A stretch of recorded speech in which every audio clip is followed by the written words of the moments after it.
What's up, everybody? Good morning or good evening. Click, done. I'm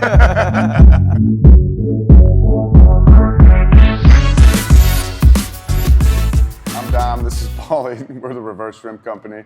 And today, we're gonna be going over some of our bread and butter techniques for you. Let's get into it. Guys, I'd like to hit the Bicep Slicer. All right, this is a nice one that's tricky, right? So for drilling purposes, I'm gonna have his head up here instead of having my knee over for the Kimura, right? So I'm in this position where I'd like to hit this Kimura, but sometimes I can't. The guy's elbows are tight and things. It's hard for me to get in there. So what I'll do is I like to shoot my arm all the way through. When I do, I grab my own bicep with my left hand. I'll flare my left elbow up, and when I do that, I'm able to reach for his armpit. All right, so again, up, and then reach for his armpit. When I do this, my left wrist here is super tight. I can posture up and bring my elbows together.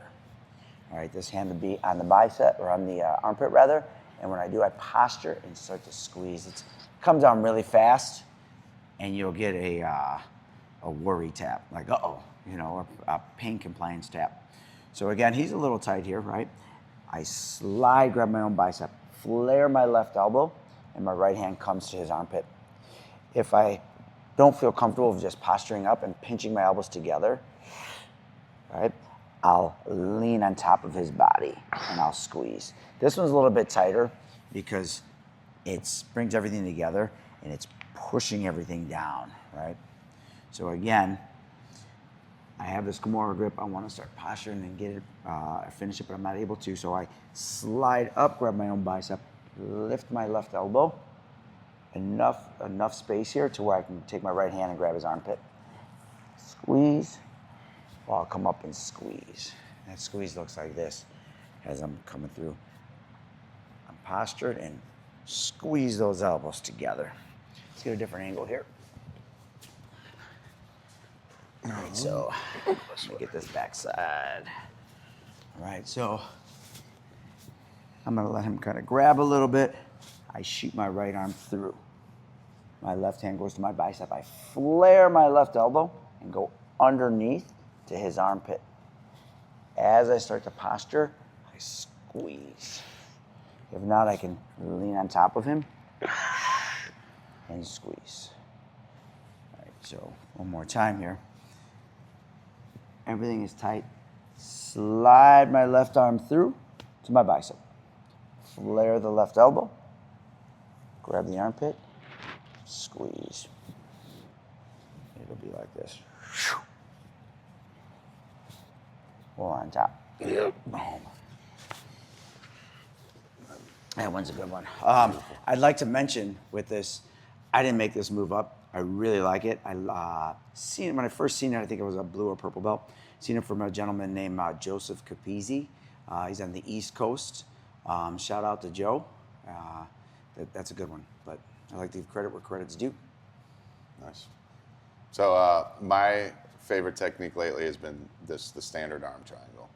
And I'd like to give credit to James Moore, one of our brown belts here. He showed me this while I was a blue belt, and it completely transformed my arm triangle. I see a lot of people do it wrong, and it irks me, so I want to share some of the details that I got from him, and hopefully it helps change your game here. So to demonstrate this, we're going to go from the mount. And now, if you're lucky enough to find yourself in the mount, the first thing I kind of want to address is just the space between my knees and his rib cage. So I don't want any space here. I want to be taut with my knees.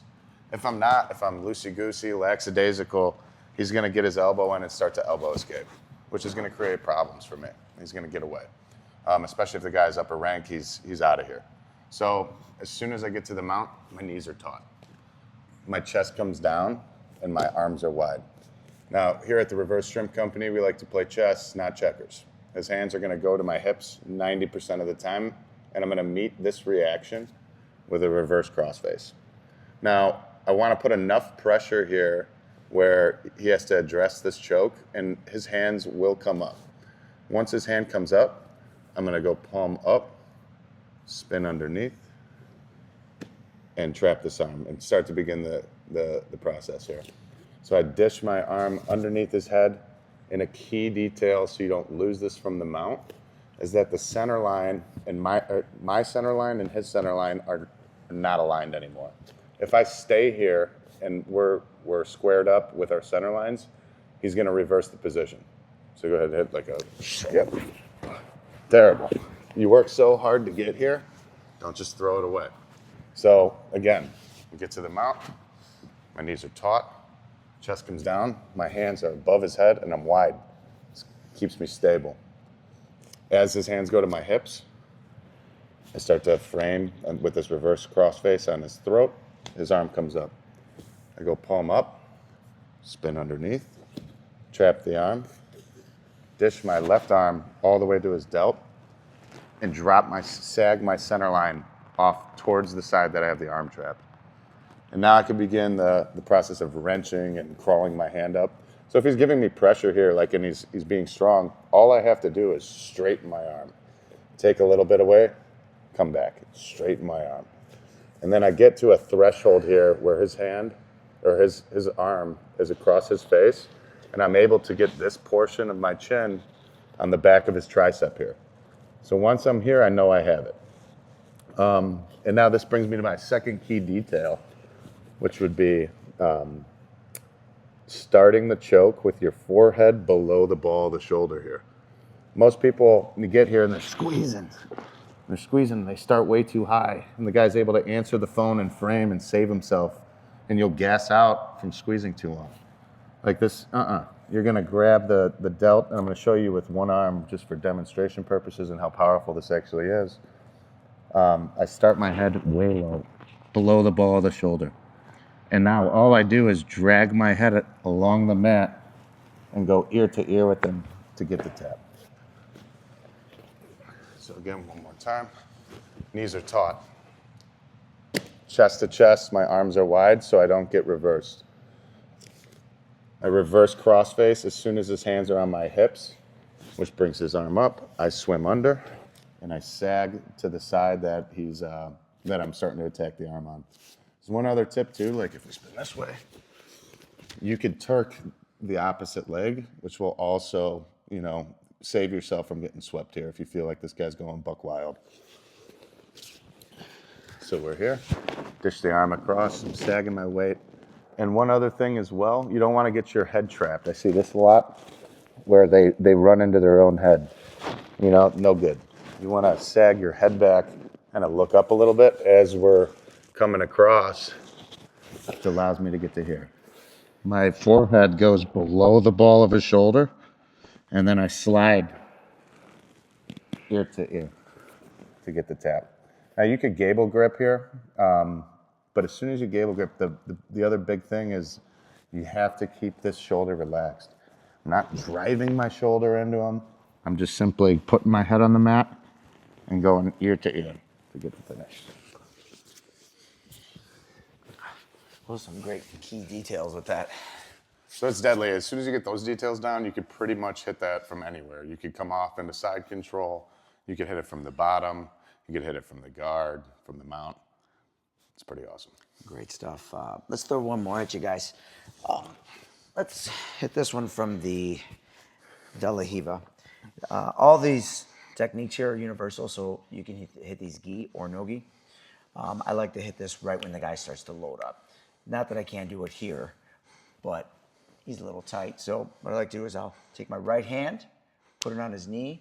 As I'm pushing, I'm going to backstep and shove this foot. And this is what I mean. I'm going to backstep here, pushing down and shelving. And I'm shelving his ankle here on my hip. I'll give you guys a different angle here in a minute. When I do that, I'm bringing my right leg back. All happens simultaneously. I'll reach for his hip, but I like to bring my elbow over here when I reach for his hip. I can do it here, but I like to just drop it. The whole time I'm controlling this ankle, I'd like to keep it. If he pulls it away, it's fine. It doesn't make a difference, but I'm ducking underneath, keeping his hip with my right hand, and you'll see me reinforce my leg here with a triangle. I make sure that my ankle is shallow as I'm flaying my right knee, and I extend away. This is a really, really good technique here. you'll catch the guy, right? Let's get a different angle here. He's here, he's loaded. Right hand is pushing this knee down as I backstep and I shelf his foot here. I'll backstep. Doesn't have to be a real wide one either. Backstep here, dropping down to my left knee and stepping back. When I do, I'm flaring my leg out. You'll see me flare my leg out here as I pushed. I reach for his hip, duck underneath this leg. Don't have to, but it makes it a little bit more powerful.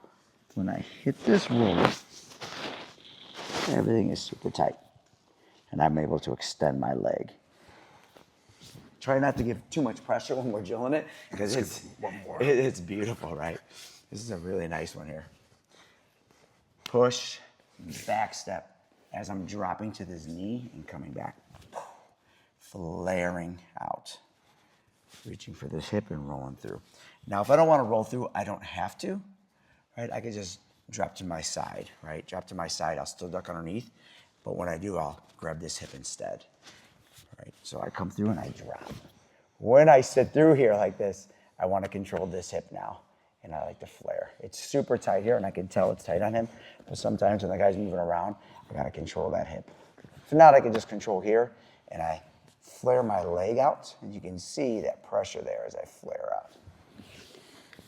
You know, sometimes I could just kind of boom here like this, and as I do, I'll drop right underneath and just hit it right there, which is really nice. Right? I can let it go, and I can start the guard pass or whatever I decide I want to do there. So that one's a really, really good one also. That's all I got for today. Oh, yeah. Well, thanks for tuning in, ladies and gentlemen. Go hit this on your training partners. Go hit it at comp. Give us a follow, a like, subscribe, and we'll see you next time. Peace. Peace.